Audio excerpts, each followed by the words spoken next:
어떤 외국인이 현대자동차를 타고 출근하고 손에 든 삼성 스마트폰으로 넷플릭스 한국 드라마를 보다 편의점에 들러 신라면에 삼각김밥을 사 끼니를 대신하고 잠자리에 들어 유튜브로 케이팝을 감상하다 잠드는 모습을 보면 한국인들은 저 사람이 한국에 사는 외국인인지 외국에 사는 한국인인지 좀처럼 구분하기 힘들 겁니다.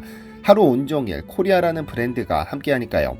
만약 외국에 거주하는 외국인들이 저런 생활을 한다면 그 사람의 삶 깊숙하게 한국이 침투해 있다고 결론 지을 수 있을 텐데 아마 이보다 확실하게 국가 브랜드를 높이는 전략은 없을 겁니다. 그런데 적이 공격에 즉각 대응해야 하는 무기가 전부 한국산으로 꽉 채워져 있다면 어떨까요? 말 그대로 국가 안보를 한국에 맡긴 셈인데 이런 일이 실제로 일어나는 국가가 있습니다. 육군이든 공군이든 한국산으로 꽉 채워뒀고 한국산 잠수함으로 해군까지 무장하려는 쉽게 말해 거의 완벽한 무기 한국화를 이뤄낸 이 나라를 알아봐야겠습니다. 안녕하세요, 디스멘털입니다. 완벽한 무기 한국화를 이뤄낸 나라 다름 아닌 폴란드입니다. 벌써 2년 6개월간 이어진 러시아 우크라이나 전쟁은 도저히 끝날 기미가 보이지 않는데 작년 초 폴란드가 양국전쟁에 참전할지도 모른다는 충격적인 발언이 등장했었습니다.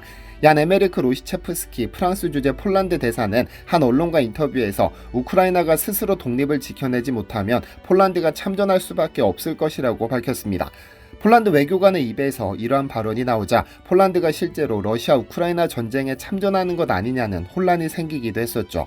물론 폴란드 대사관 측은 폴란드가 무력 충돌에 직접 관여한다는 신호를 보낸 것이 아니라 우크라이나가 패배할 경우에 대해서만 경고한 것이라며 한 발 물러났는데요. 당연히 폴란드는 이 전쟁이 빨리 가능하면 우크라이나가 승리하기를 간절히 기대합니다.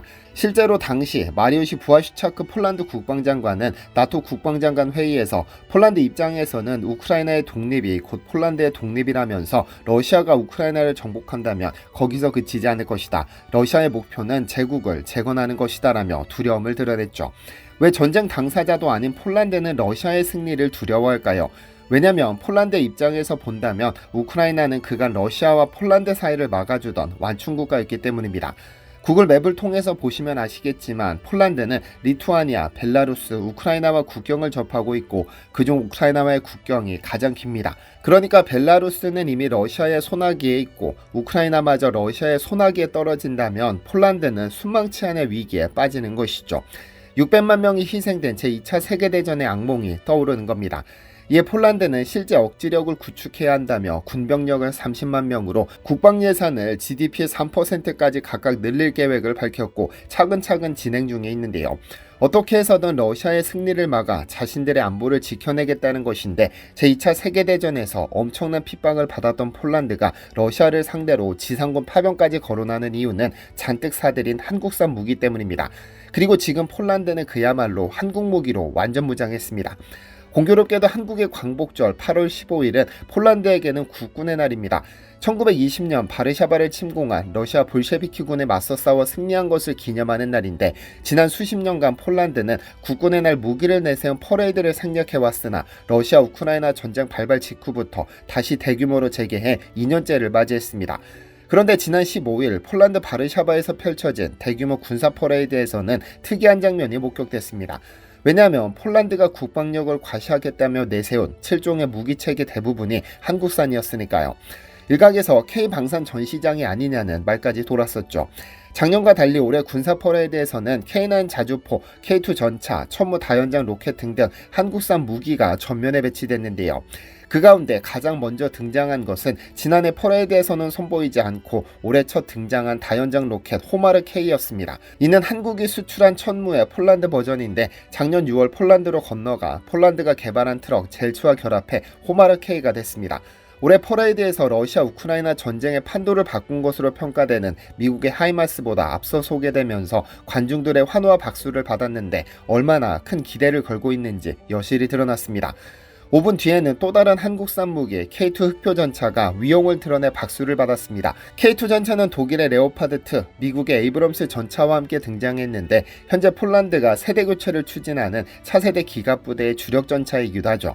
2022년 현대로템과 1000대 규모의 K2 전차 수출 기본 계약을 맺어 전세계 방산업계가 깜짝 놀랐는데 그의 1차 계약으로 180대 계약이 완료됐고 현재는 820대에 대한 잔여 계약 협상이 진행 중인 것으로 알려졌습니다.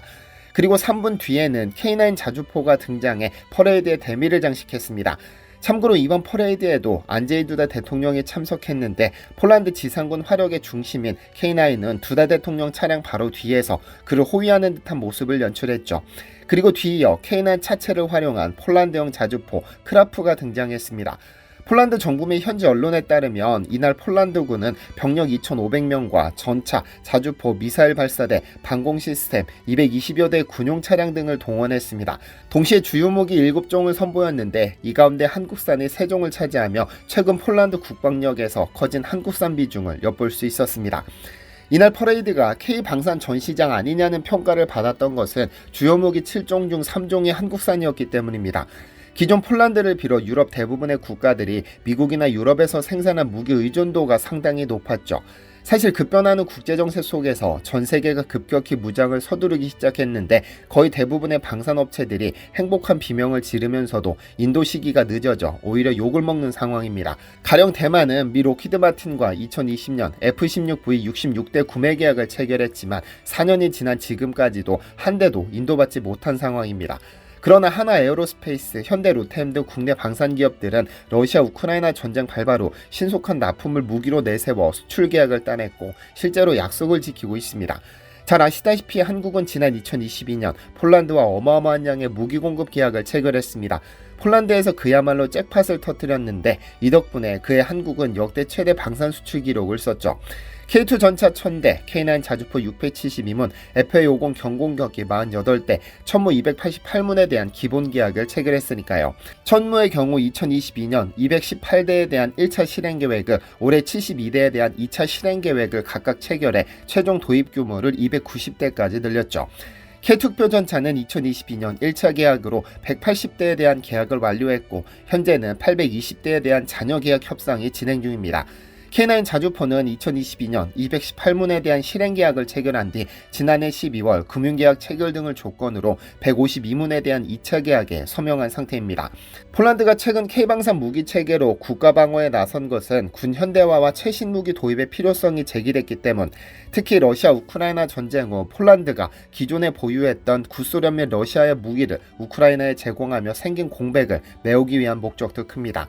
이에 폴란드는 군 현대화와 함께 러시아 위협에 대비하고 있는데 나토 회원국임에도 폴란드는 나토 조약 제5조에 의구심을 품고 있습니다. 조약 제5조는 나토가 자랑하는 집단방위 체제에 대해 기술하고 있는데 집단방어란 회원국에 대한 공격은 모든 동맹국에 대한 공격으로 간주한다는 겁니다. 즉 나토 회원국 중 누구라도 외부로부터 공격을 받을 경우 회원국 전체는 지체 없이 공격을 개시한 국가를 초토화시킬 수 있다는 것이죠. 하지만 폴란드가 실제로 러시아의 공격을 받았을 때 모든 회원국이 폴란드의 이익을 위해 대응에 나설 것인지에 대한 우려가 나옵니다. 이에 폴란드 자체적으로 한국산 무기를 대규모로 수입하는 등 국방력 강화에 나선 상황이죠. 그런데 지금 폴란드가 육군, 공군에 이어 해군까지 한국산 무기 도입을 고려하고 있습니다. 지난 6월 20일 HD 현대중공업은 폴란드 바르샤바에서 개최된 국제해양안보 포럼에 참가해 폴란드 해양안보 솔루션을 제시했습니다. 벌써 9회를 맞이한 이번 포럼은 폴란드 해군사관학교와 바르샤바 안보위원회 공동주관으로 폴란드 해양안보 문제를 논의하는 학술대회입니다. 올해는 전 세계 11개 조선업체 및 폴란드 관계기관 등이 참석했죠. HD 현대중공업은 이날 폴란드 해군 현대화를 위한 방위산업 발전 방안 세션에서 해양안보과제와 해군 및 방위산업체 발전을 위한 솔루션을 제시했죠. 이러한 솔루션을 제시한 이유는 현재 폴란드가 해군 차기 잠수함 사업인 오르카 프로젝트를 진행 중이기 때문인데요. 이 프로젝트는 해군 잠수함 신조 사업으로 세 척의 잠수함 도입을 위해 약 3조 3,500억 원을 투입할 계획이죠. 현재 이 사업에는 11개 조선업체가 참여 의향서를 제출했는데 HD 현대중공업은 11개 업체 중 유일하게 3,000톤급 잠수함과 2,000톤급 잠수함 등 두 가지 플랫폼을 제시했습니다. 만약 HD 현대중공업이 이 사업을 수주하게 되면 폴란드는 그야말로 거의 모든 분야에서 한국산 무기로 완전 무장하게 되는데 과연 폴란드가 어떤 선택을 하게 될지 귀추가 주목됩니다. 시청해주셔서 감사합니다. 디시멘터리에서는 여러분의 제보를 기다립니다. 제 채널에서 다뤘으면 좋겠는 뉴스 또는 널리 알려졌으면 하는 영상은 디시멘터리 네이버.com으로 보내주시면 소중히 제작하겠습니다. 시청해주셔서 감사합니다.